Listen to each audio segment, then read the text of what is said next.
离，沈家对不住你。我和大郎成亲第3天，他就病逝了。沈家给了我退亲书，是二郎写的。他昨日才从军营赶回来，只一眼，我后背便麻了。我爹来了，他的眼睛一直往沈家钱匣子方向瞟。爹，你当真是来接我回家的？自然，阿离啊，你娘走得早，爹这些年糊涂，如今想明白了，爹哪能看着你在沈家受苦？回去。你当真改了那些坏毛病？改了，再犯我就不是人。人总要给自己留点体面。爹，这次恐怕要让你失望了，我不可能跟你回去的。沈娘，这退婚文书我先收着。阿离，饭做好了没有？我饿。太奶，家里没有吃的。哎，那就让你二哥多干点活，他壮。小满年幼，太奶要人照顾。沈二哥回军营，家里总不能只剩他们一老一小。可你……等家里安顿好了，我再走。沈二哥放心去军营，家中有我照看，待小满能照顾自己，老太太也有了安身之处，我自会离开，不拖累沈家。你想好了？想好了。留下来，不后悔。你疯了！人家退婚文书都给你了，你还赖在这里做什么？等着让人家撵吗？跟我回去！爹的眼睛流露出贪婪之色，他根本不是为了我好，而是想拿我去换更多的好处。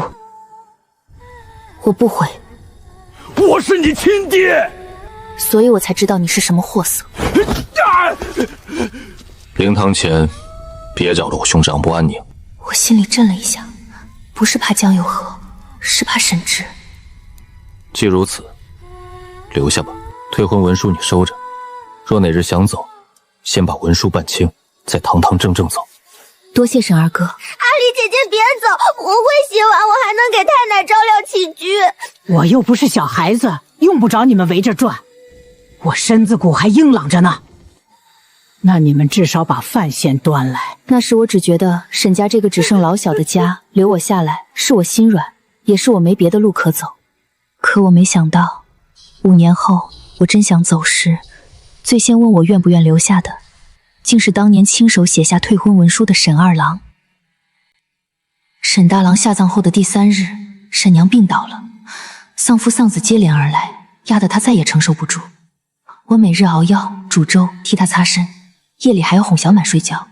沈直不大会照顾人，他只会劈柴。二郎把厨房烧的都是烟，把老太太呛得直咳嗽。二郎啊，要把咱家点着吗？姐姐，二哥是不是不会烧火？我是说二哥真棒。我忍着笑，把药碗递给沈娘。阿离，别怪沈娘，我知道她说的什么。当初沈家拿6两银子把我接来，说是2家定的亲，这件事儿我可从来没怪过谁。我娘死得早，我爹江有福被坏毛病拖得昏天黑地，家里不是债主上门，就是他酒后发疯。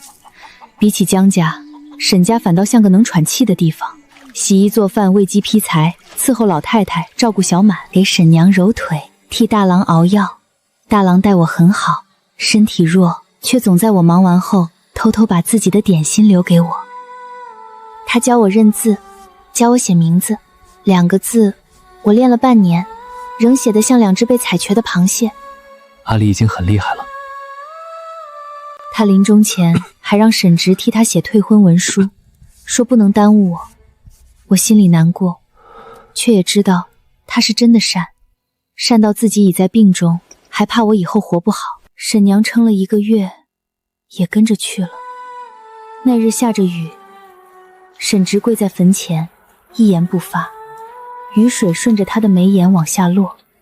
我撑着油纸伞站在旁边，看他单薄的背影。第一次觉得他也不是天生刀枪不入，他才20，只是已经没了爹娘兄长。又过了2日，他丢了一个袋子给我，我打开一看，里面是碎银和铜钱。都给你。沈二哥在军中也要花用。我用不上。二哥，你不用吃饭吗？军营管饭。管家眷嘛。你也20了，该学着顾家了。阿离姐姐，你慢点儿，没人跟你抢。江姑娘，我每2月寄一次军饷回来，小满和太奶就劳烦你了。她叫我江姑娘，我愣住了。婶儿哥放心，江有福若再来，我会应付。他打不过我。阿玲姐姐可厉害了，上回拿锅铲赶狗，狗都绕路走了。沈直的眉心松了一点。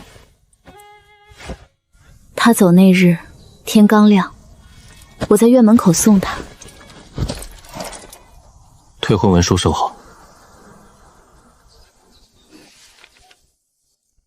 别被你爹骗走。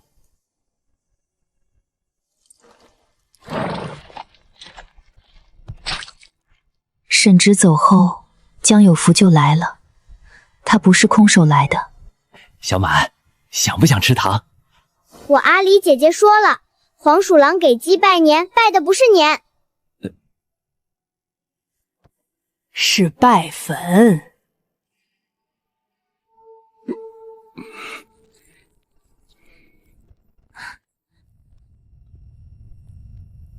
爹来做什么？这不是想你了吗？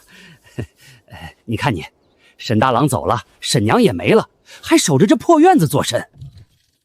跟爹回去，爹给你寻了门好亲。哪家？县城刘员外家。那个年纪比我大很多，名声也不太好的刘员外。年纪大些会疼人。年纪差这么多，说话都未必说到一处吧。这门亲不合适，别听他胡说。刘员外出多少银子我不知道，但江有福赶上门，就说明他已经收了钱。你干什么？记账。账本在你手上有什么用？有用，至少能记下你今日说过的话。江离，你别后悔，等沈家没米下锅，看你跪不跪着求我。你慢点跑，别摔着了，还没人陪我们肉补。我把门乳扇上，心里却一点也不轻松。果然，3日后，我去河边洗衣回来，沈家的钱将空了，沈娘留下的1只银子也不见了。阿离呀，你爹说带我去看戏，我还没坐上车，他就说戏唱完了。阿离姐姐，你也没了。我站在屋中，手脚冰冷。阿离姐姐，你做什么？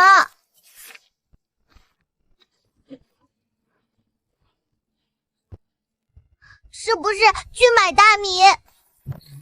不是，去抓贼。我在县城偏门账局找到江有福时，他正急得两眼发红。江老狗，你不是说今日有银钱吗？这才多久就没了？爹，阿离，你怎么来了？和你算算，你拿了闺女婆家多少钱？你这丫头胡说什么？反了你了！我是你爹。爹偷闺女婆家的银钱，算爹吗？什么偷？那是你孝敬我的。要么跟我去衙门把账说清，要么请掌柜一同去作证。小娘子，这里不是你闹事的地方。你们收了赃银，是同犯。我已经让街口卖馄饨的张婶去报官了，衙里马上到。其实我没让张婶报官，我进城时只顾着走，连馄饨摊都没看一眼。但这里的人心虚，最怕招来官差。我一路拖着江有福去了县衙。阿离，你还真要把你爹往衙门送？爹错了，爹也是没办法。刘员外那头催得紧，爹收了人家10两银子，你不点头，爹要赔双倍啊！那你赔？爹哪有钱？没有就自己想法子赔。刘员外怎么可能答应？那就是你的事。江离，你要告自己的亲生父亲，本朝重孝，子女告父，即便有理，也要按例受责。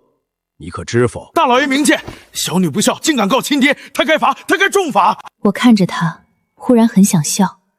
小时候我娘病了，躺在床上发热，求他去请大夫。他说没钱，转头却拿着家里最后半袋米拿去填了偏门账。我娘死后，他也哭过，可第二天他就把我娘留下的红木梳子拿去当了。这样的人，偏偏能站在公堂上，拿爹这个字压我。民妇知道。还告吗？告。告他什么？告江有福偷盗沈家钱财，拐骗沈家老太，私收刘员外聘银，意图逼民妇二嫁。你拿了沈家退婚文书？对，他早不是沈家妇了，那钱也是他带回娘家的，算不得偷。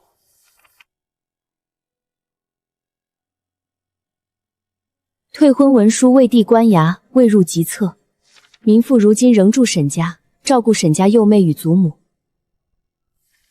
江有福偷的是沈家的银钱，不是民妇私产。谁教你的？我父沈大郎教我识过几个字。沈家钱何在？我那是……若不认，便查封偏门账局。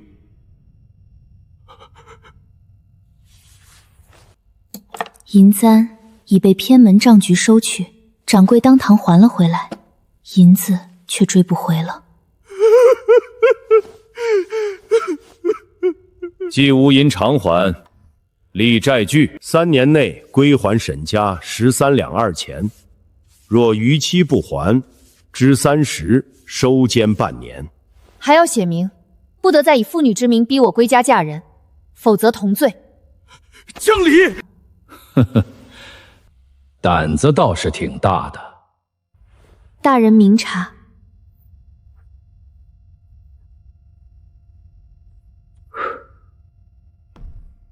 他最终准了，债序立好后，我也按例受了责。衙役看我身子单薄，处置得很轻。即便如此，走出公堂时，我仍疼得额上发冷，扶着墙才站稳。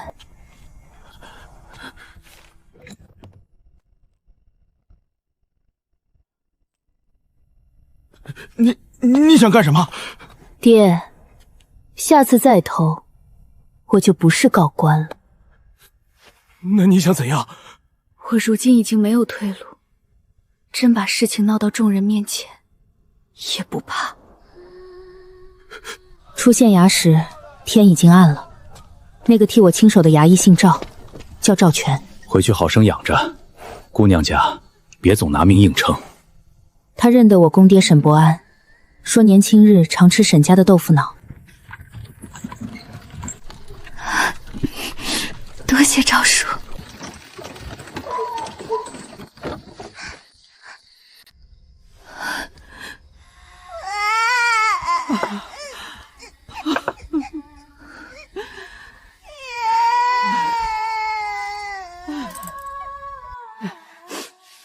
阿离呀，打赢了吗？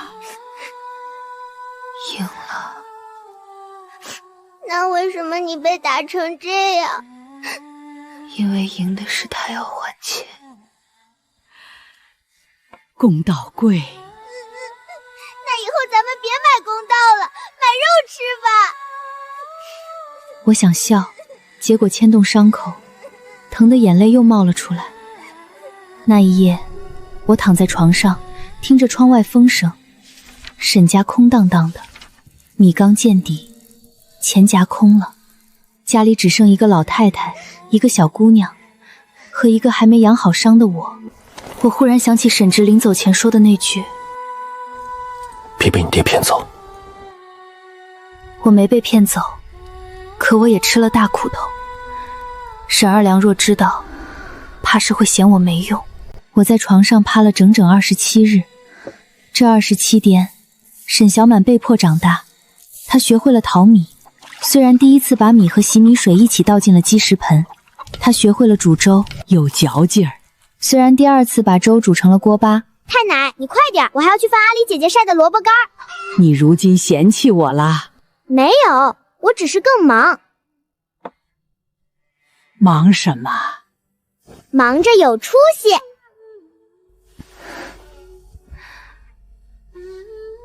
等我终于能下地，家里已经穷的老鼠进来都要含泪留下半粒米。沈直说2月祭祀军饷，可离他走才过去1个月，还有1个月怎么熬？我翻遍了屋里，只找出37文钱。要不把它当了吧？它值几个钱？在我心里值100两。那别当，咱家发财了。明日我去县城找活儿。你伤还没好。好了。你走路还像鸭子。鸭子也能挣钱。第2日天不亮，我背着一个旧布袋去了县城。县城南街热闹，早点摊冒着白雾，肉包子的香气钻进鼻子里，馋得我肚子叫了一路。我挨家挨户问有没有活，茶楼不要女工，酒肆嫌我瘦，布庄说昨日刚招满。一家药铺倒是让我撵了半日药，给了8文钱。姑娘，挣钱不易呀。第3日，在县城的活更难找了。我在街口站到快晌午，饿得眼前发花。抄书，10页1文，字迹工整即可。我心动了，大郎教过我认字，虽然不多，但好歹能写。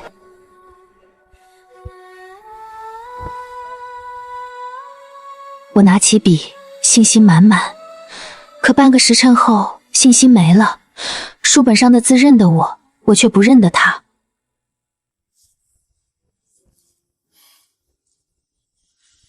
这个字不会。横，香草名。多谢。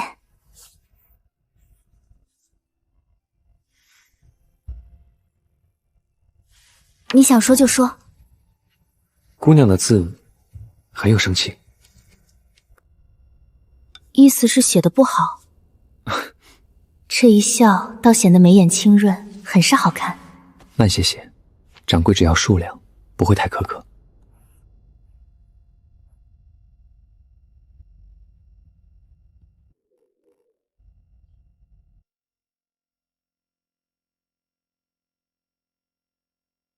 姑娘若不嫌弃，先垫一垫。骨气和肚子打了一架，肚子赢了，多谢，我会还你的。不用。冷的，硬的，却香得我差点落泪。那日我抄到日头偏西，终于凑满10页。这是字？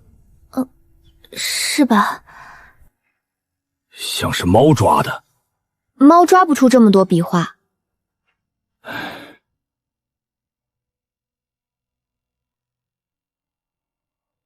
夕阳照在街上，行人来来往往，卖烧饼的摊子香气扑鼻，1文钱。我忙了一整日，挣了1文钱，不是委屈，是害怕。我怕自己养不活小满和老太太，怕沈直寄钱回来之前，他们就已经跟着我饿坏了。姑娘，你没事吧？没事。你家住何处？天色晚了，我送你一程。不用，我走得快。路上吃，算你借的。你叫什么？陈砚，砚台的砚。我记住了。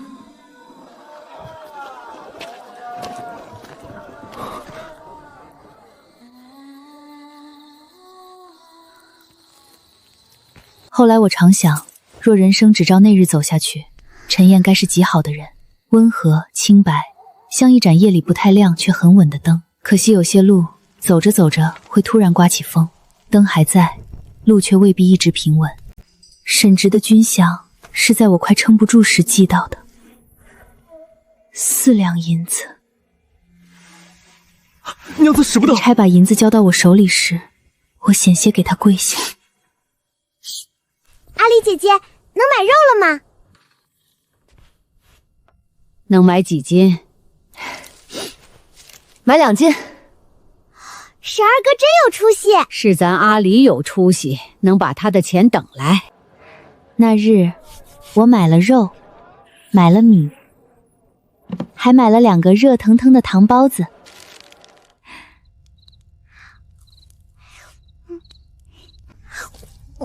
太甜了，甜得我眼睛流汗。我的眼睛也流。我笑着笑着也掉了眼泪。我没再去县城找货，而是盯上了院角那盘旧石磨、木桶、细布、竹筛、瓦缸都还在。沈家从前是做豆腐生意的，公爹年轻时在县城支摊，靠一碗豆腐脑把日子熬了起来。沈娘生前腿疼，我给她敷药时，她便念叨从前铺子的事。豆子要挑原始的，用井水泡，磨浆时要滤2遍，火要先旺后文，点浆时不能急，急了老，慢了散。我试了第1次，失败，一锅豆浆续成了碎渣，像雪。雪没这么难吃。第2次，豆腐脑成了。阿离姐姐，她是不是生气了？但太硬。第3次，嫩是嫩了，却有豆腥气。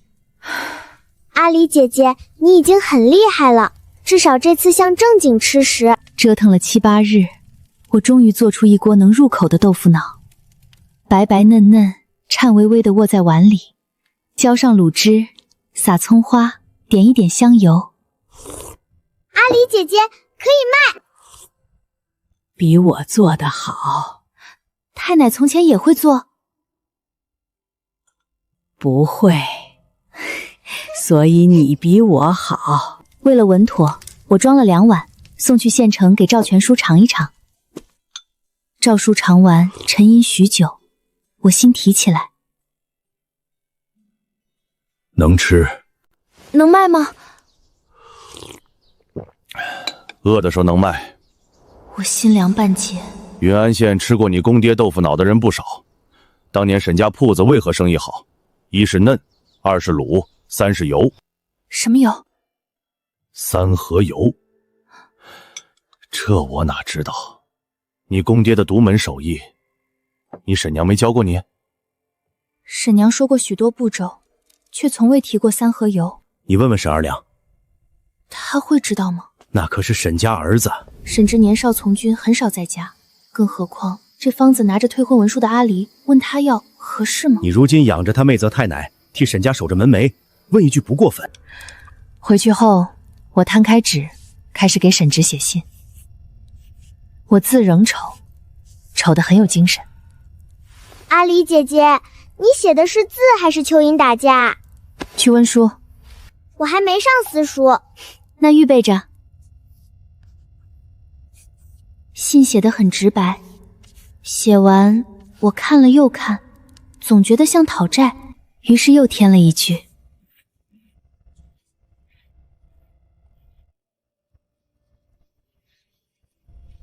添完这句，倒像家书了。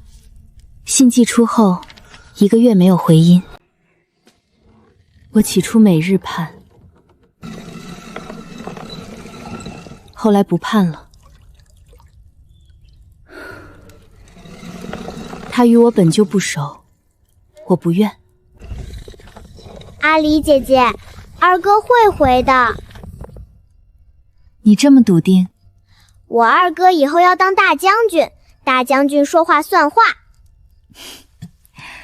他答应你了？没有。那算什么话？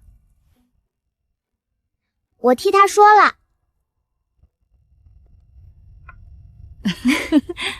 小满有出息。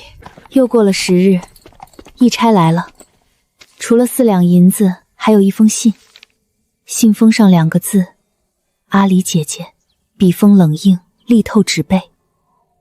我盯着那2个字看了很久。阿离姐姐，你快拆啊！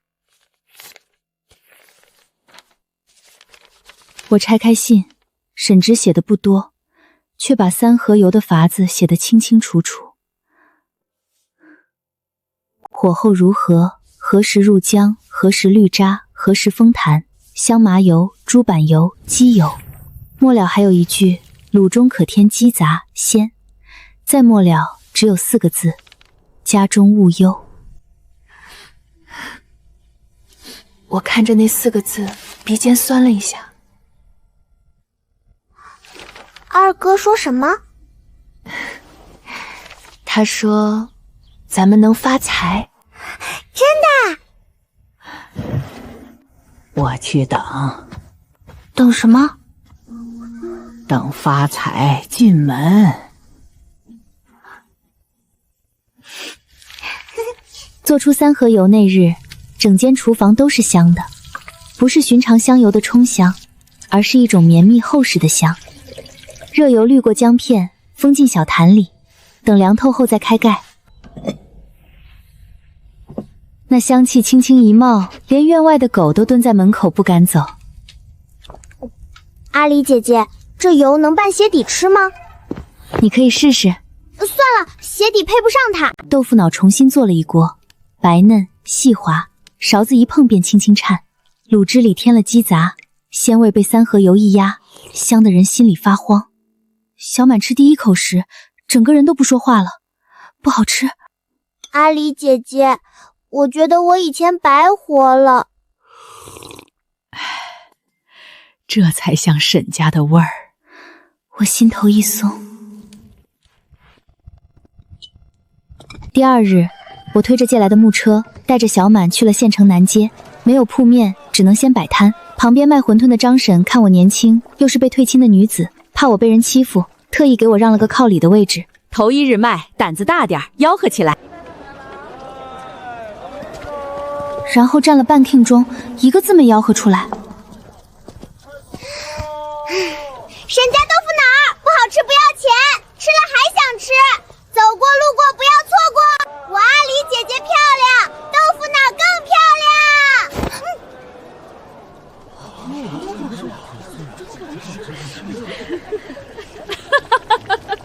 沈家？从前沈伯安那家？正是。来一碗，若不是那个味儿，我可不给钱。你这小丫头会做生意。不好吃不要钱，好吃给双份。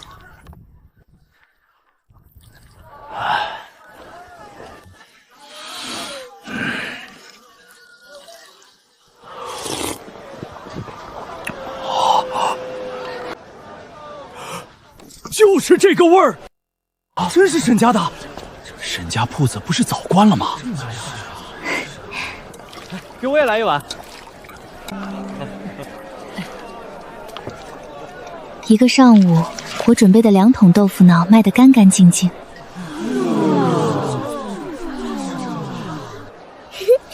阿离姐姐，我们发财了吗？我看着袋子里的铜钱，心口跳得厉害。不算发财，但能活，能好好活。摆摊的第7日，赵叔带着2个衙役来吃。像了，沈伯安若在，定要夸你。我心里一热，眼泪流了下来。当天回家，我把赚来的钱倒在桌子上，一文一文地数。老太太坐在旁边监督，监督着就打起了盹。我把钱分成了3份，一份买豆子和鸡杂，一份攒着还赵叔人情，一份留存家用。阿离姐姐，不给自己买簪子吗？不急，这个急。第2月，生意更好。第3月，我租下南街尾一间小铺。铺子不大，前头能摆4张桌，后头有灶房，院里还有一口井。楼上2间小屋正好住人。我把小满和老太太从村里接到县城。这是进京吗？不是，进县。县里有没有皇帝？有县令。那差了点儿。门板老旧，屋里灰尘很大。可那一刻，我像看见了一座金山。这是我们以后的家，也是我给自己挣出来的路。铺子开张那日，我挂了块木牌。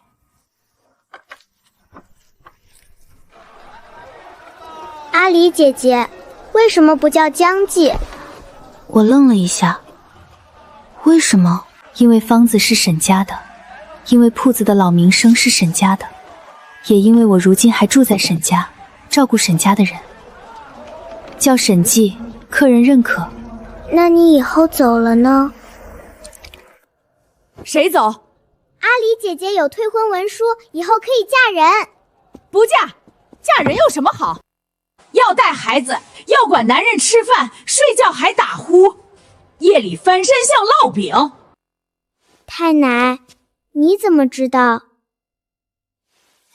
我嫁过。那阿离姐姐以后真不嫁吗？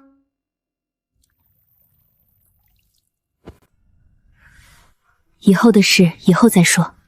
阿离姐姐，你每次这样说就是不想告诉我。其实我也不知道。20岁时，我只想不被爹逼回去。21岁时，我只想让小满和老太太吃饱。22岁时，我想把铺子做好。至于嫁人，那像是很远的事，远的隔着山，隔着水，也隔着一纸被我压在箱底的退婚文书。可我没想到，远事也有走近的一天。更没想到，先把这件事挑到眼前的人，不是我，而是那个曾给过我一块炊饼的陈燕。审计豆腐脑开到第3年时，小满已经进了私塾。阿离姐姐，我若不是读书的料，你会失望吗？不会，我会盯着你补课。你不是说不会失望吗？补课和失望是2回事。阿离讲理。小满哭丧着脸进了私塾，教他的先生正是陈燕。江娘子，3年过去，她中了秀才，仍穿青衫，只是比从前沉稳了些。陈先生，你们认识？从前陈先生借过我一块饼。救命之恩。不过1块饼，算不得。我阿离姐姐说过，饿极了的时候，1块饼能比1两银子重。快进去吧。此后陈燕常来铺子吃豆腐脑，一开始只是偶尔，后来几乎每日。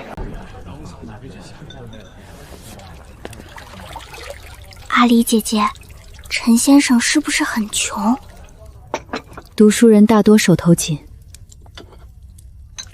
那他为什么天天来？喜欢吃。阿离姐姐，你是真不知道还是装不知道？温书去。我不是不知道，只是有些事知道了也要装不知道。我是退亲女子，陈燕清白秀才，年轻有功名，她以后是要考举人的。可人心不是铺子里的账本，不是说不记就能干净。有一年秋未，陈燕落榜。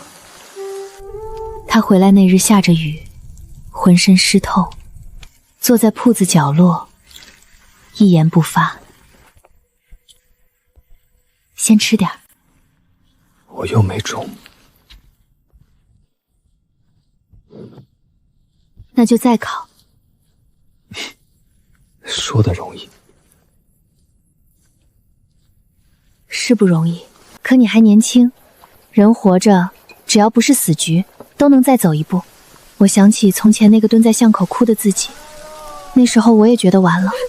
可后来沈直的军饷来了，三合油的方子来了，铺子也开起来了。人总要熬，熬过一口气，前头就可能有光。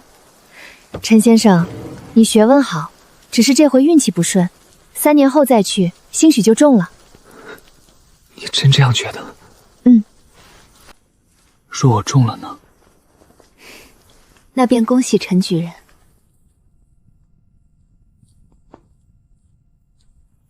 若我中了，你能不能看看我？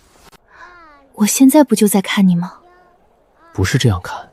雨声噼啪落在檐下，铺子里没什么客人，后厨小满正在背书，背一句叹3口气。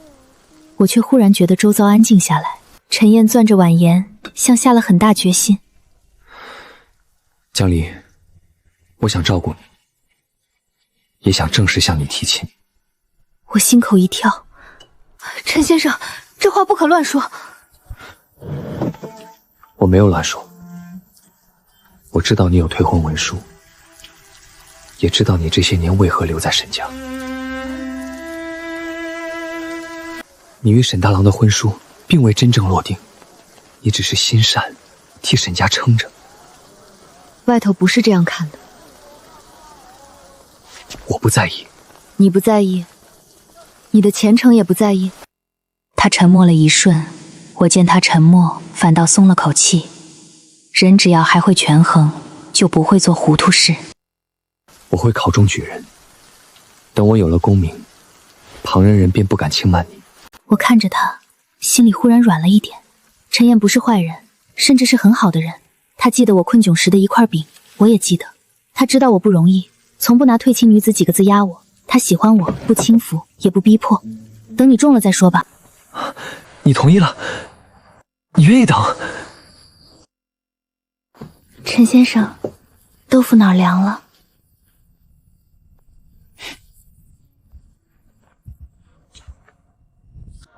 那日之后，他来的少了。听说是闭门读书，为3年后的央视做准备。偶尔小满从私塾回来，会带回他的消息。陈先生今日夸我自有进步。陈先生今日咳嗽了。陈先生问你最近累不累？好好读书，少传闲话。唉，阿离姐姐，我觉得你这样不行。哪里不行？拖着人家也拖着自己，像锅里的面条，越煮越糊。我被他说得哑口无言。小满已经10岁了，当年那个抱着布老虎哭的小姑娘，如今长高了一截，读了书，嘴也更利了。老太太身体也比从前稳当，铺子有伙计，有账本，有熟客，而我已经25。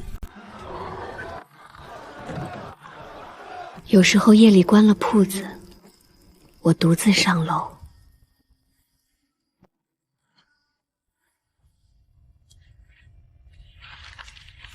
纸已经泛黄，墨色却仍锋利。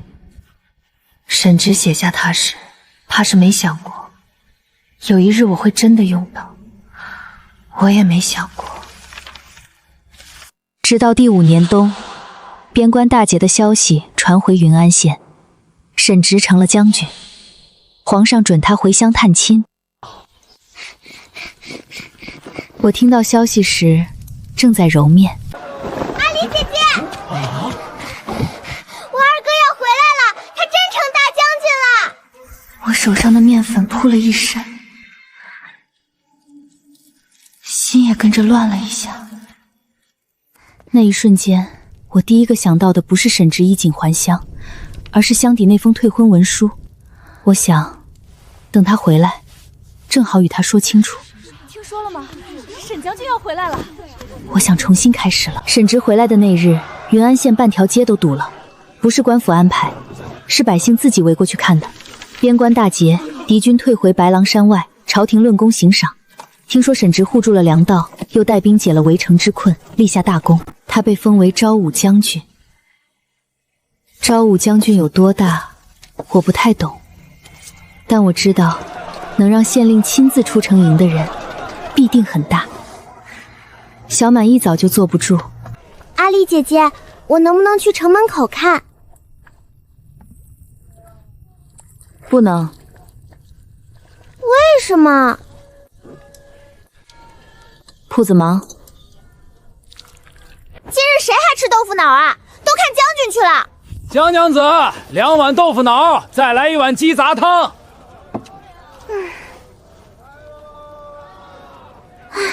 总有人不爱热闹，只爱吃。街上忽然响起马蹄声，先是远，后是近。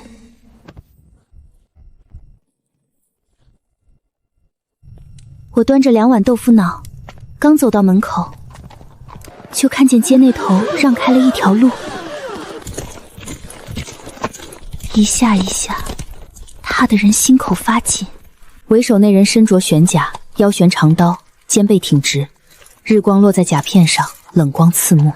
他比5年前高了，也更沉了。从前的沈直像一把刚磨开的刀，锋利桀骜，带着少年不肯低头的野性。如今的沈直像久经风霜的刃，冷稳，压得人不敢直视。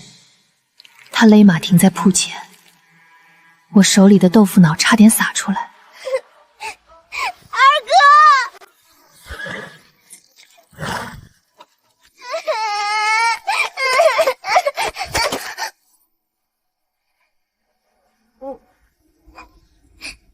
你身上硬。将军，你妹子嫌你。我没有嫌，我只是怕撞疼自己。小满，沈二哥，我声音不大，他却听见了。那一瞬间，周遭人声像被隔远。江姑娘，不知是不是日光太暖，我竟觉得他看我的眼神并不似从前那般逼人。一路辛苦，快进来歇歇。今日不卖了，我二哥回来了，要吃的明日来。我刚坐下。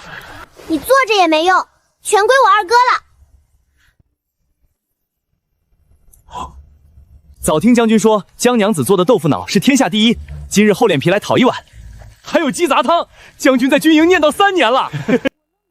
我赶忙去后厨忙活，豆腐脑盛满大碗，浇卤撒葱，点3盒油，鸡杂汤也热着，粉条煮得软，饼子切成块，泡进去吸饱汤汁。兵将们吃相豪爽，几口1碗。江娘子莫怪，太好吃了。老胡说。桌上静了一瞬，竟能吃5碗。方才还笑闹的人都慢慢低头喝汤。我忽然明白了个什么：边关大捷是百姓口中的热闹，可对他们来说，是很多人没能回来。那便给没来的兄弟也留1碗。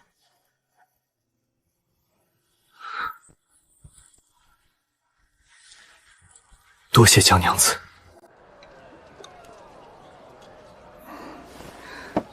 我被看得不自在，转身去擦灶台。那日铺子提早关门，沈直带来的兵将有的还要继续回乡探亲，吃完便告辞了。大庙村老宅已经收拾过，不如让他们先住那边。他们自会安排。3日后，我在南街客栈门口看见那4个兵将已经安置妥当，才放下心。阿丽姐姐，你怎么了？你二哥说的对，他们确实会安排。我的屋子呢？沈二哥要住这里？不然？老宅已经收拾过，那里没人。江姑娘没给我留地方。留了。其实没有，我硬着头皮把他领上楼。杂物间乱得不能看，针线筐、布料、旧账本堆了一桌。于是我只能把他带进我的房间。家里都是家眷，布置的俗气了些。沈二哥将就1晚，明日我就把隔壁收出来。不俗。铠甲很沉，我手一坠，差点抱不住。沈直伸手拖了一下，他的手掌附在我手背上。阿离姐姐，你和二哥谁摔了吗？没有。江姑娘还是这么胆小。我何时胆小？第一次见我，你手抖的茶都洒了。那是茶太烫。第二次见我，你喊我沈二哥，声音像蚊子。那是灵堂里不能大声。方才呢？他低笑了一声，很轻，却像一粒石子落进水里，我心口被惊出一圈涟漪。沈二哥这次能住多久？1月。之后还会边关？不会，调任京中。我手一顿，京中，那是我只在说书人口中听过的地方。那很好，小满若知道，定要高兴坏了。他还说什么？还说要给我找100个丫鬟小厮，要去京中。也可。我怔住，他语气太自然，仿佛这不是什么孩子胡话，而是明日就能办到的小事。玩笑罢了。等京中安顿好，接你们过去。我心里那点涟漪忽然静了。接你们，小满、老太太，也许还有我，可我不能去。我看向箱子，退婚文书还压在箱底。陈燕的事也该说了，她今日才回来，不急，至少等她吃顿安稳饭。可有些话越拖越不好开口，而沈直那样的人最不喜欢旁人瞒他。那封文书还在箱底。沈直回来的第3日，我终于寻到机会与他说陈燕的事。不是我故意拖，实在是他回家之后，铺子里像多了一尊美神。原本爱赊账的王屠户立刻掏钱，连上回欠的3文也补齐了。卖菜的李婶从门口路过，脚步都轻了3分。前阵子常来铺子里说些酸话的几个妇女，也不敢再阴阳怪气。阿离姐姐，我觉得二哥比招财猫有用。招财猫不会镇场面，所以二哥更有用。我这几日心里一直装着事。陈燕那头虽未正式上门提亲，却已经托私塾里的老先生递了话。他说他如今还未中举，休哥得给我个交代。我听见这话时，心里不是没有触动。这世上愿给我交代的人太少了。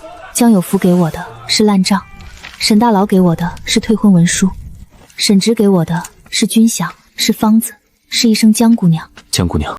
而陈燕给我的，像是一个寻常女子该有的将来，有相守的人，有家，有安稳日子，不必再替沈家撑着这个家，也不必总被人唤一声退亲女子。所以我想与沈直说清楚，我不是要一走了之，我重新定亲之后，仍会照顾小满和老太太，铺子也照开。若陈燕不嫌弃，我甚至可以继续住在南街，白日做生意，晚上新家。我把这些话在心里翻来覆去想了好几遍，可真到了开口时，还是怂了。那日晚间，奶热了。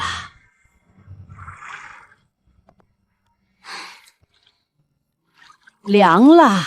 太奶，你这架势像皇帝一样讲究。皇帝也要吃饭睡觉，我也要吃饭睡觉，差什么？差一顶皇冠。那是差的有点多。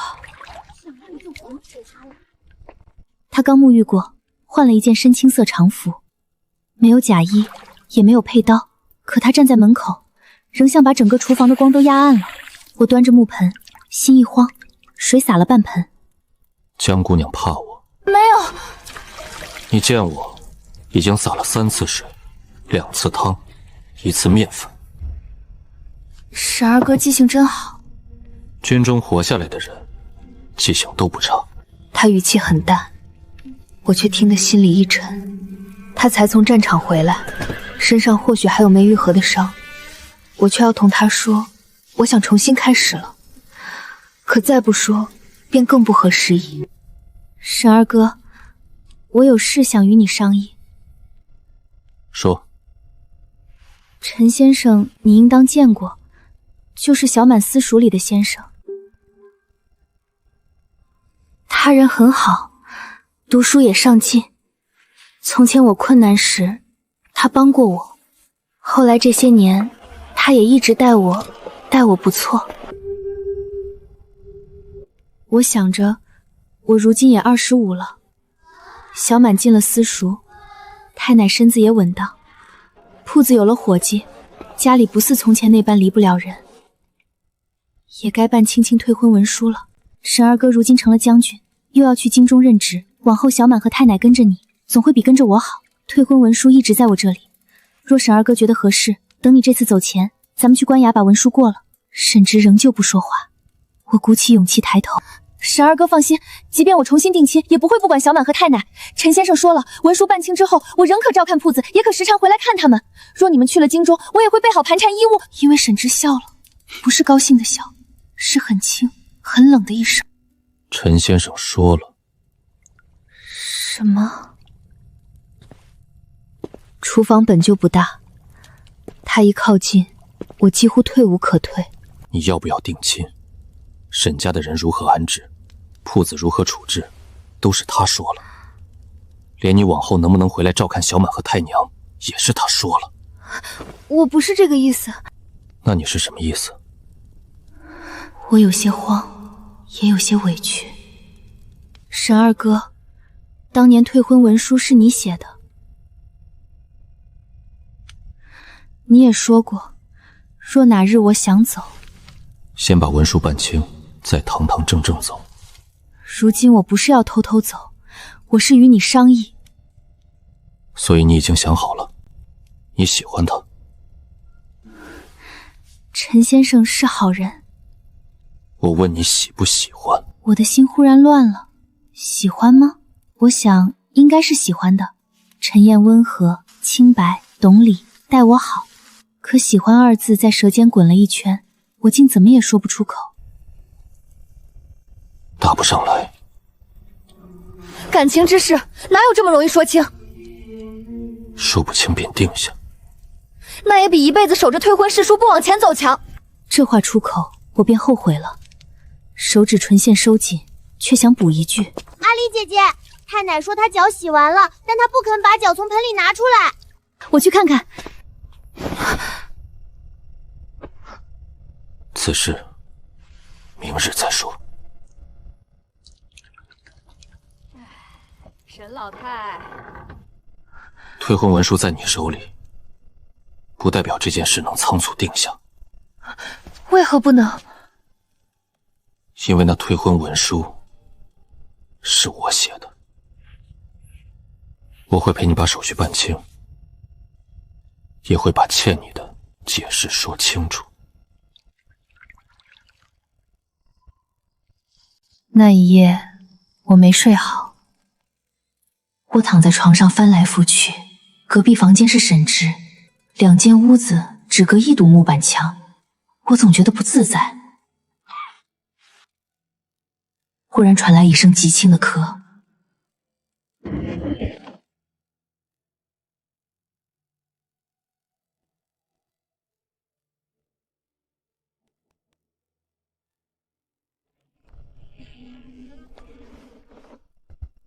有事？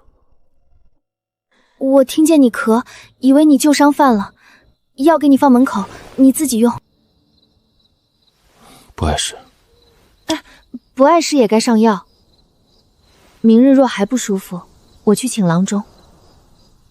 阿离，这几年你寄来的护膝和后衣，我都收到了。我怔了怔，这些东西我每年冬天都会寄。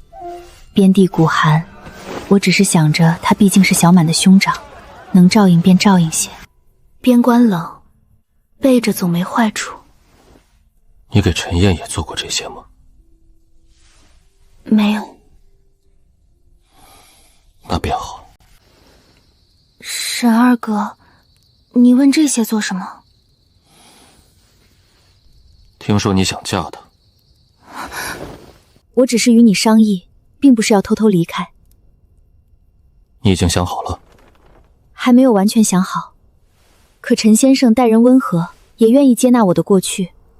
我想为自己打算一次，这也不算错吧。这里不是你的家。这5年，你写信说家中一切安好，每次收到信，我都当这里还有一盏灯在等我。我的心像被轻轻捏了一下，酸得发疼。我不是这个意思。沈家待我有恩，小满和太奶也待我亲。可我终究不能一直不明不白地留下。退婚文书之事，日后再议。沈二哥，夜深了，回去睡，明日再说。我不会去为难陈燕。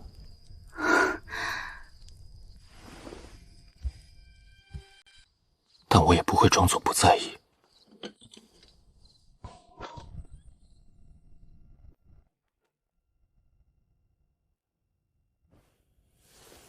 那晚风声很轻，可我心里却像落了一场雪，凉得清醒，也乱得厉害。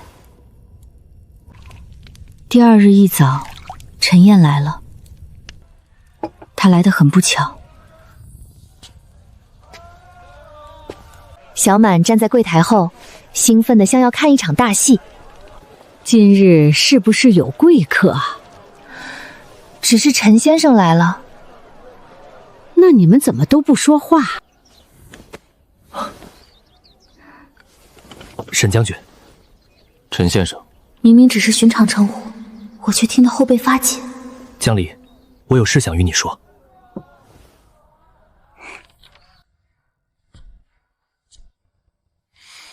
沈将军即在，正好。我今日来，是想正式向江离表明心意。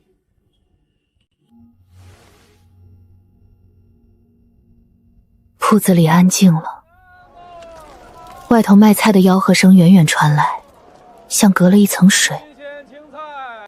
我知江离曾入沈家议亲，也知他这些年照拂沈家老寿，辛苦良多。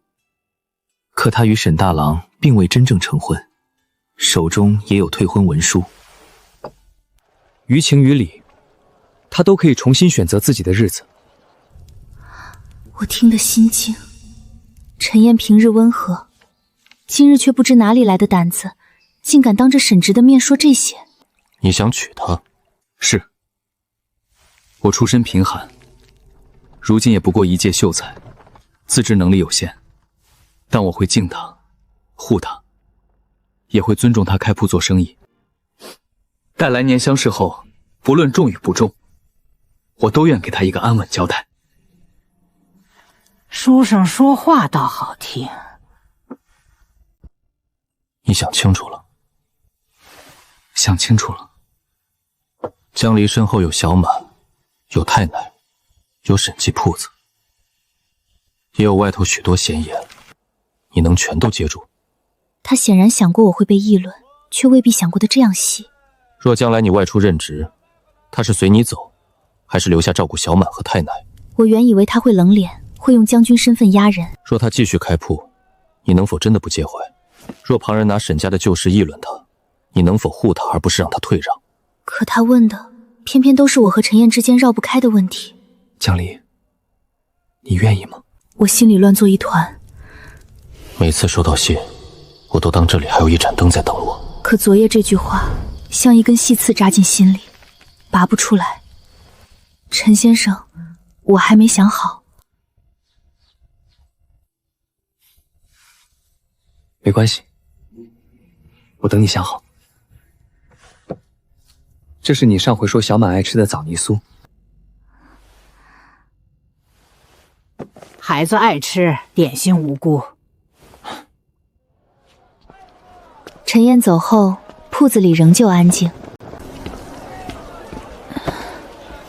我觉得胸口发闷，转身去后厨。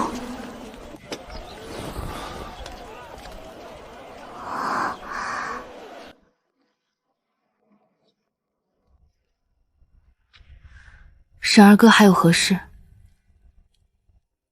你没想好。你希望我怎么回答？你不许我嫁陈燕，是因为她不够好，还是因为我不能离开沈家？若只是后者，未免太不讲理。我知道，所以我没有替你答，也没有替你赶他走。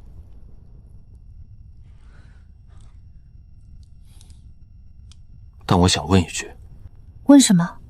若我也求娶你，你愿不愿意给我一个机会？江离，我若不想只做满的兄长，不想只做沈家托你照应的人呢？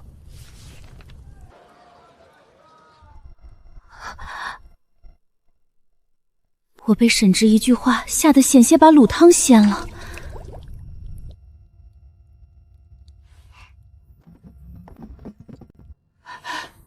谈成了吗？我脸热得几乎冒烟，沈直却仍站在我面前，神色沉静，仿佛方才那句求娶不过是在问今日豆子泡了几斤。沈直，你是不是糊涂了？这是我第一次连名带姓叫他。没有，我曾是你兄长的议亲对象。只是议亲，未拜堂，未入族谱，文书也未办成。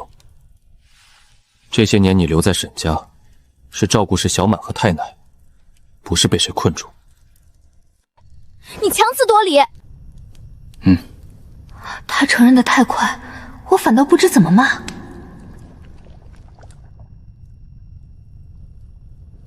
江离，我不是今日才有这个念头。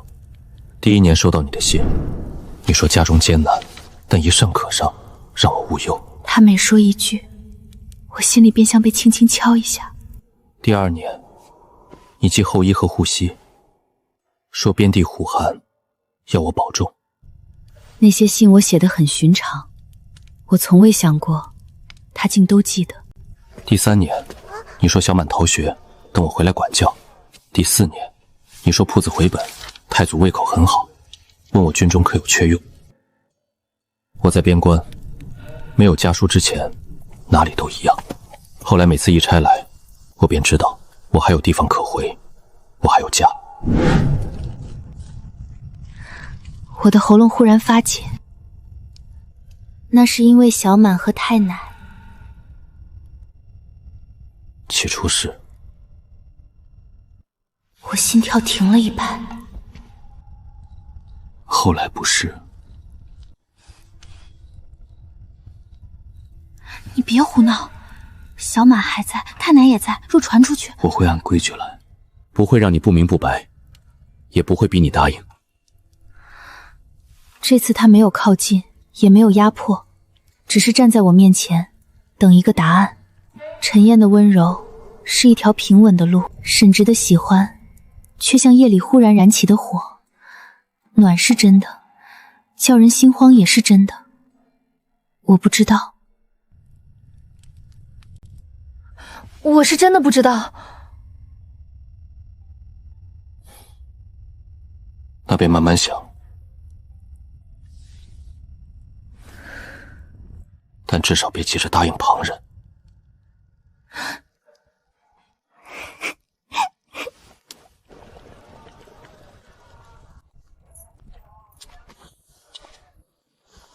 当天午后，沈直去了县衙。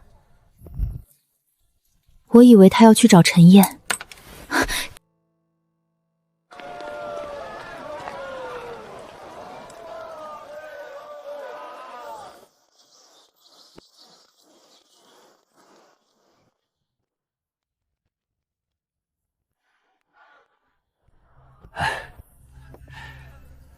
沈将军今日去县衙调了户籍文书，又问了退婚文书如何备案。他问这个做什么？还能做什么？先把规矩问清楚，免得将来委屈了你。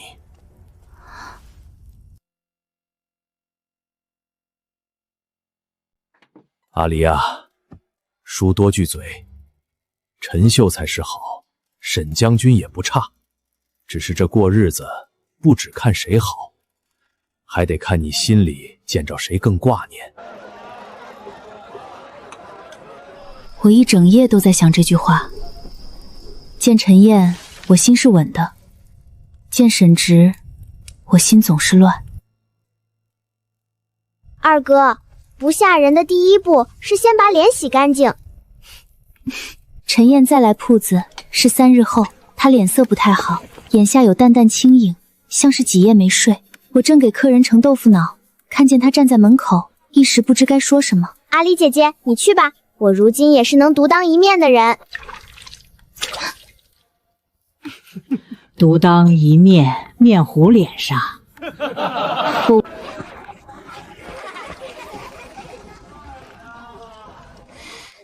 江离，沈将军昨日找过我。他说什么了？他没有为难我，他只是问我，若我真心求娶你，是否想清楚了3件事。哪3件？其一，我能否护住你，不受江有夫纠缠，不受闲言逼迫。其二，我若来年不中举，能否接受你继续开铺养家，而非困你于后宅？其三，我是否真的不在意你与沈家的牵连？小满和太奶于你而言不是外人，你若嫁我，也不会彻底与沈家断开。那你如何答？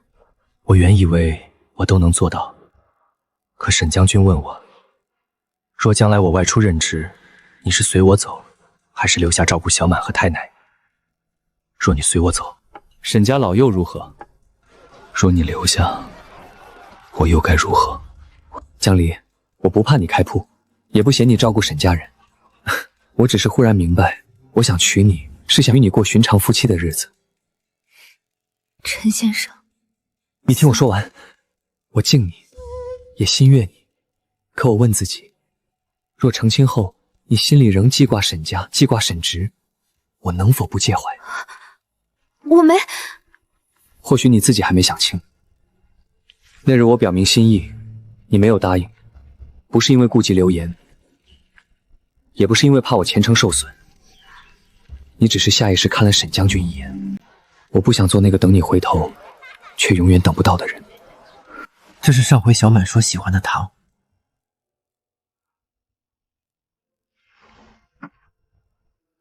江离，我来不是逼你，也不是怪你，我只是想与你说清楚，求娶之事，就当我唐突了。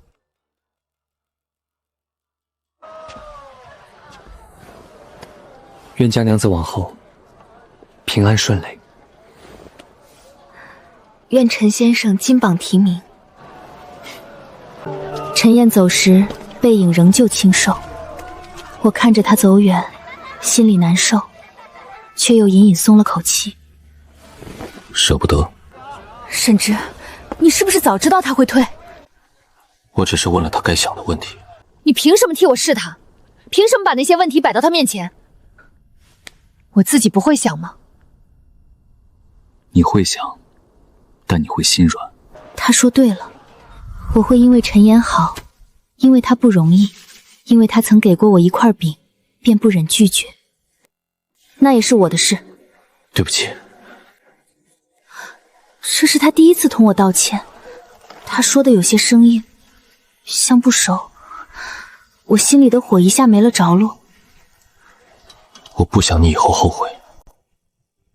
你怎知我嫁他会后悔？因为你看他走，会难过，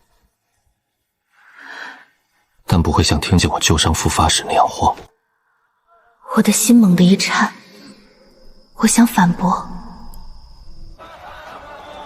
可嘴唇动了动，什么也说不出。给小满吧。纸包还带着一点温度，像一段终于该放下的旧恩。小满知道陈燕不再求娶后，抱着糖包沉默了很久。我以为她要难过。那糖我还能吃吗？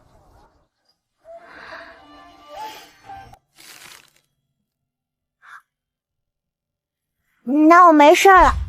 书生心善，就是缘分浅了些。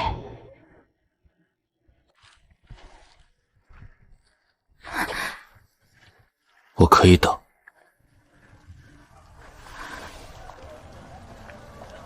等你想清楚。陈燕走了之后，我与沈直之间变得很奇怪。你吃饭吗？你让一让。你别坐在前清旁边，客人不敢结账。阿离姐姐，你这样不行。画本里男女定情前都要有称呼。你又看什么乱七八糟的画本了？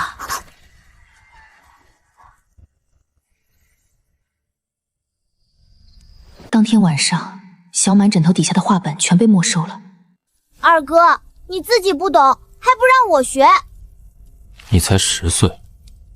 比如，不能随便替别人做主。比如，这样的日子过了几日，我心里那团乱麻慢慢松了一些。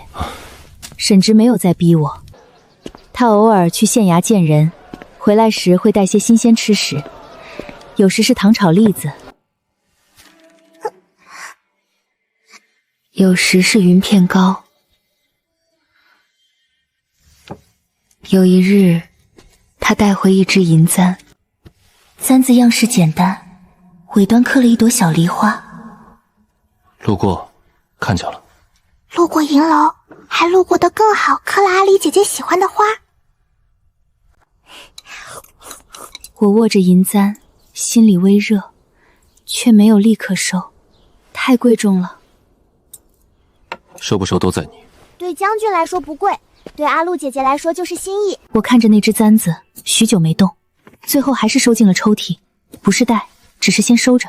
然而这份难得的安稳，很快被江有福打破了。这里不欢迎你！你个小丫头片子，怎么跟你福叔说话呢？我心头一跳，擦手出去。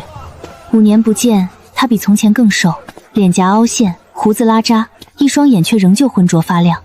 阿离呀，爹来看你了。出去。瞧你这孩子，几年不见，怎么还是这么不懂事儿？爹听说你开铺子有了些进项，特地带贵人来照顾你生意。这就是江娘子。我胃里一阵恶心。吃豆腐脑可以，别乱看。小丫头片子没规矩。沈直不知何时从楼上下来了。沈二娘，5年前的文书还记得吗？你是何人？刘爷，他就是沈家那个当兵的。刘爷，县城做皮革母衣的刘庆。江有福已经收了我的礼钱，他今日便该给个说法。你收了多少？30两。30两就敢来乱认亲事？阿离会做豆腐脑，30两买不走手艺。江离是我女儿，我让她嫁谁，她就得嫁谁。 5年前县衙债据上写的明白，你不得再以妇女之名逼我嫁人。那债据早丢了，我没丢。正好，带去县衙说清楚。什么？你若愿意，今日便请县衙备案，往后江有福不得再以父亲之名干涉你的婚事、财产和营生。你凭什么？凭你收礼逼亲，扰人营生，违背县衙旧约。哼，说得轻巧。 我是昭武将军。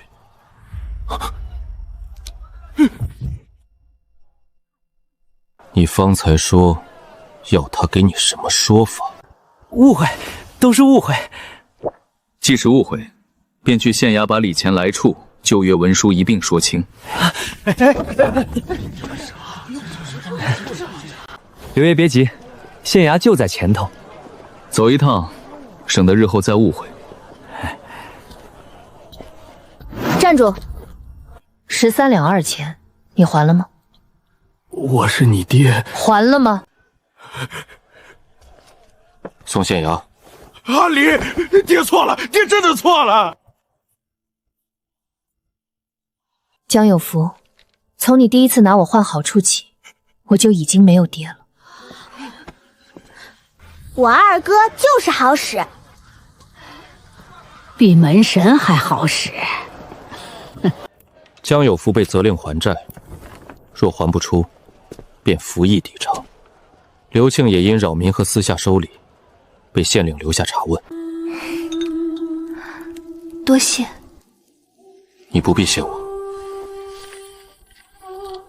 这是县衙备案文书，只要你按手印，从今日起江有福不得再以侵权涉你的婚事和营生。纸很轻，红印落下那一刻，我忽然有些想哭，不是难过，是轻，像背了很多年的破竹篓，终于被人从肩上卸了下来。以后没人能拿你换好处。县衙文书按下手印后，我病了一场，不重，只是发了2日低热，整个人懒得动。阿离姐姐，这是心病。这是高兴坏了。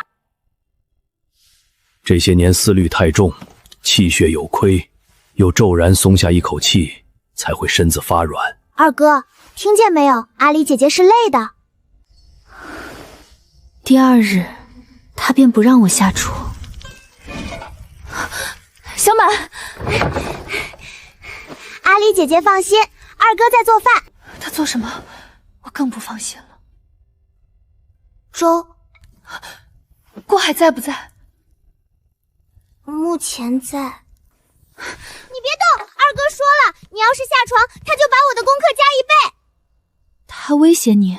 没有，他只是陈述事实。最后那锅粥竟然能吃，虽然稠的能插筷子。二郎有进步，从前像烧乌，现在像烧粥。如何？管饱。明日再煮稀些。我心里忽然有一点说不上来的软。他是真的在学，学着不吓人，学着问我，学着烧火，学着做一碗并不好喝却热腾腾的粥。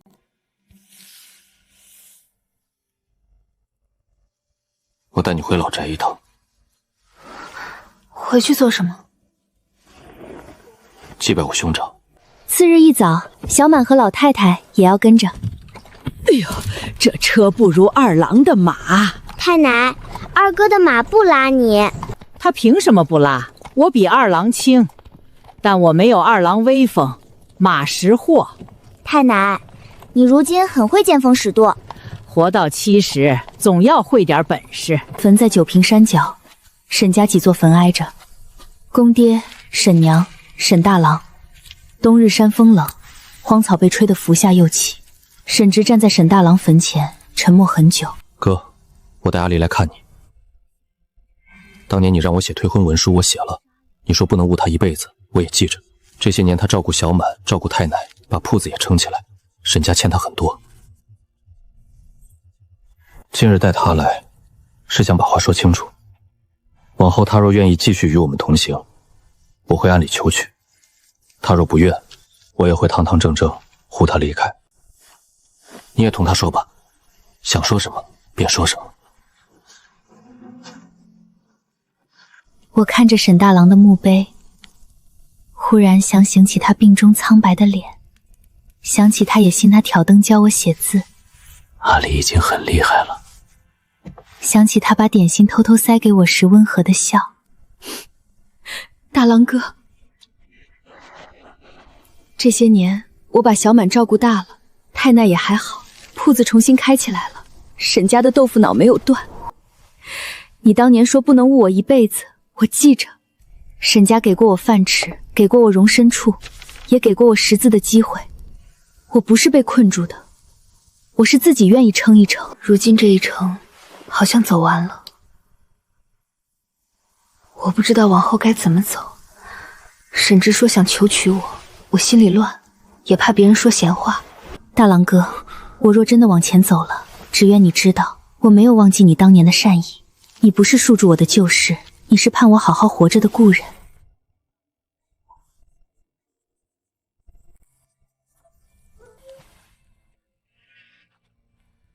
回城时，小满一直很安静，安静到我以为她伤心了。阿离姐姐，那我以后还能一直叫你姐姐吗？当然能。那若你真嫁给二哥呢？谁说我要嫁了？你在坟前说见我二哥旧伤复发会慌，见他烧火会心软，这跟话本里差不多。差不多啊。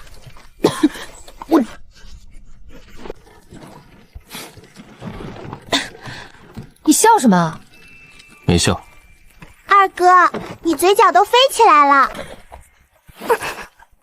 可那日之后，我再看沈直，确实与从前不同了。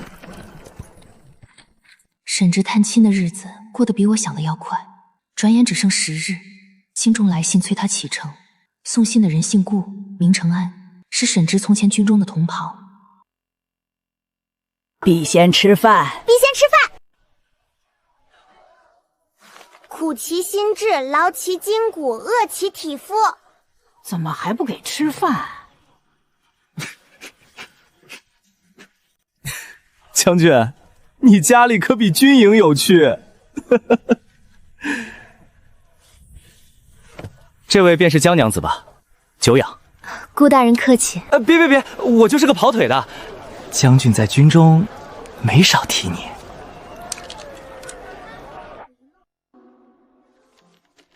我何时提过？后衣是江娘子做的，护膝是江娘子系的，豆腐脑是江娘子开的，鸡杂汤是江娘子信里写的。哦，还有小满逃学也是江娘子告的状。阿离姐姐，你出卖我！你逃学还怕人知道？那也不该告到边关，路太远了。京中崔将军回去赴任，长安营统领已替你备了宅子，圣上另有赏赐。还有一桩，京中不少人听闻将军尚未定亲，都来探过口风，尤其是英国公府那位表姑娘，听说将军年轻有为，也让人问过一嘴。英国公府，听名字便是高门大户。表姑娘长得好看吗？听说才貌双全。会做豆腐脑吗？这应当不会。那不行。沈直如今不是当年那个孤身回家的少年兵，他是昭武将军，是要去京中任职的，那里有高门贵女，有圣上赏识。而我只是个开豆腐脑的，曾在沈家议过一门未成的亲事。我与沈直站在南街这间小铺里，似乎很近，可若站到京中那些高门前，便远得像隔着万重山。阿离姐姐，你是不是不高兴了？小孩子懂什么？我懂。话本里，女主一听有别的姑娘，就会胸口闷，吃不下，睡不着，还嘴硬说没有，还会偷偷叹气。你们俩以后少看少听。那你今晚吃得下吗？吃得下。结果晚饭时，我只喝了半碗粥。今日粥太稠，那粥是他煮的，但比上回好。顾承安的话，你不必在意。那是好事。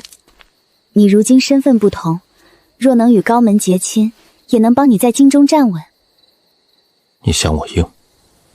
这是你的事。不是。你若愿意，便是我们的事。我还没应。你收了，却不带。太贵重，怕丢。我替你带，可以吗？那你带吧。银簪插入发间，不重，却像在心上轻轻压了一下。好看。簪子好看。人好看。太奶，他说了，他说人好看。我就说二郎会学。江离，我去京中，不会定旁人。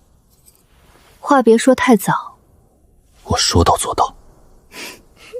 这是私事，不是军令。与我一样。那晚，我躺在床上，摸了摸发间的银簪，冰凉的簪子已经被体温捂暖。我闭上眼，忽然觉得京中似乎也没有那么远。第二日，县令亲自登门，说京中赏赐到了。沈将军，京中赏赐到了。来。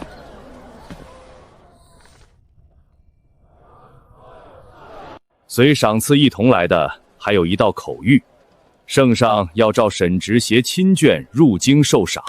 亲眷，这2个字一落，整个铺子都安静了。江娘子，沈将军说你与沈家同舟共济多年，也该一同入京谢恩。他站在我身侧，可我却隐隐觉得这事儿没那么简单。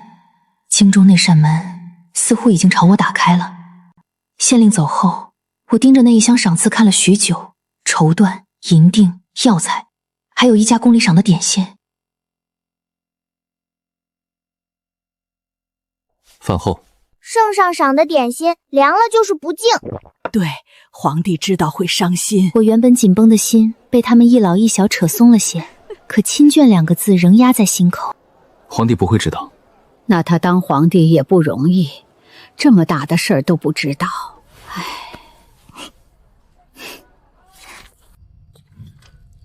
这回换他站在灶房门口，我站在院中。今日县令说的亲眷是怎么回事？圣上口谕，让我携亲眷入京。小满和太奶是你的亲眷，你也是沈家人。这话说得不清不楚。所以我想先与你说清楚。阿离，若你愿意，启程前我便正式请媒下聘，到京中后择日成婚。若你不愿，你便以沈家义亲的身份同行，到了京中住在女眷院中。等你想回来，我送你回来。铺子和老宅都还是你的。你舍得？舍不得。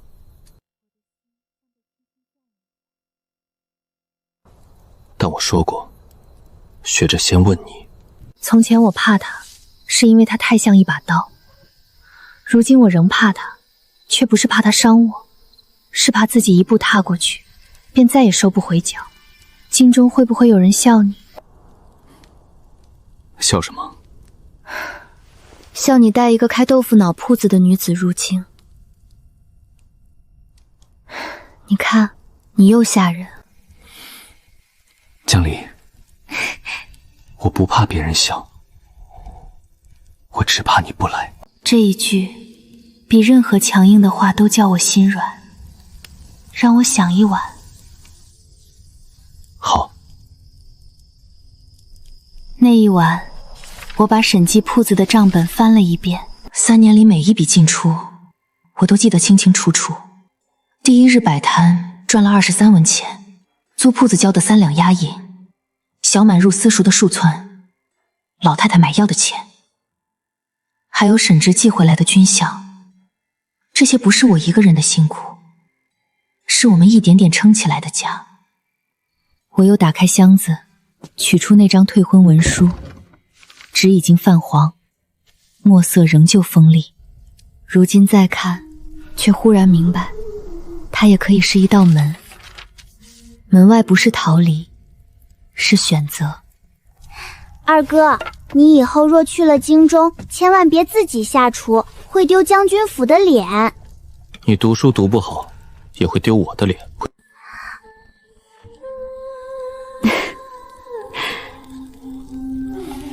想好了？我去京中。启程前的日子忙得脚不沾地，审计铺子要交给可靠伙计看着，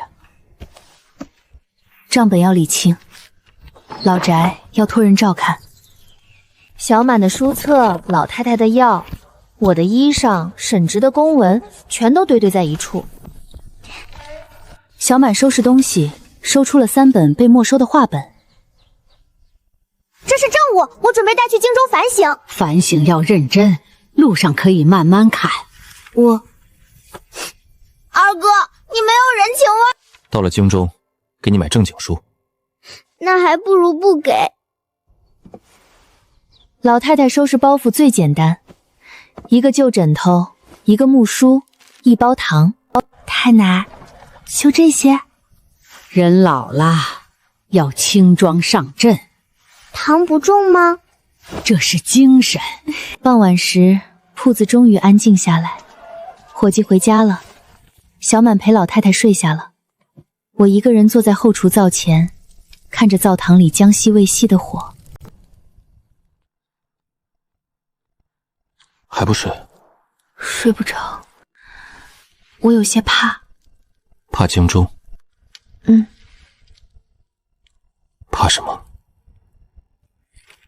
怕那里规矩多，怕有人看不起我，怕小满不适应，怕太奶水土不服，怕铺子不在我手里就乱了，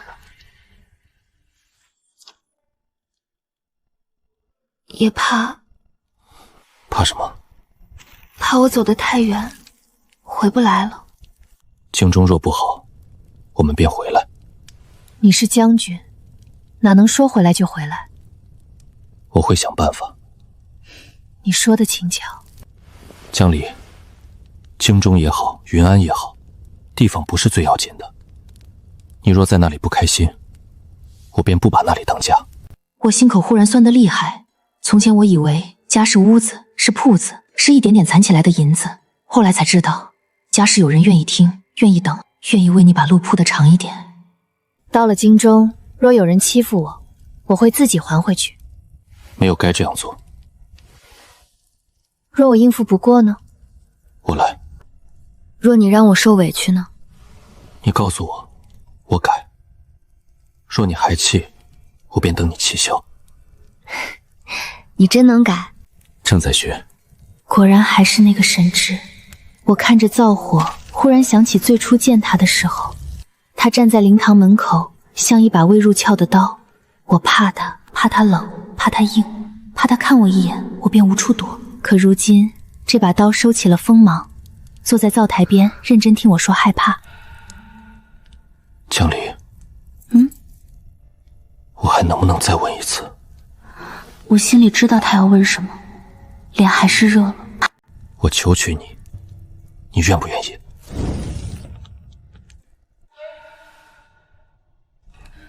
若你日后还像从前那样凶，我会反悔。好。若你让我受委屈，我也会反悔。好。若你到了京中，被才貌双全的表姑娘绕走，不会。我还没说完。这个不用说，不会。那我暂且愿意，看你表现。好，看我表现。掌心有宝剪，是多年握刀留下的痕迹，可此刻摊在我面前，像是在等我自己选择。只是轻轻一握，没有越矩，却比任何话都郑重。成了，太奶，真的成了！我就说二郎会学。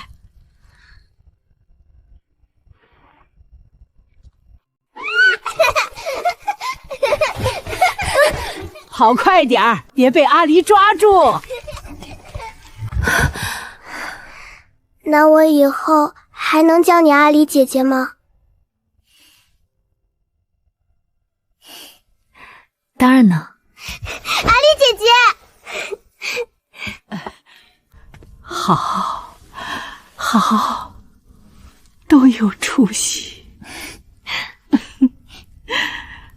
二哥，你也来啊！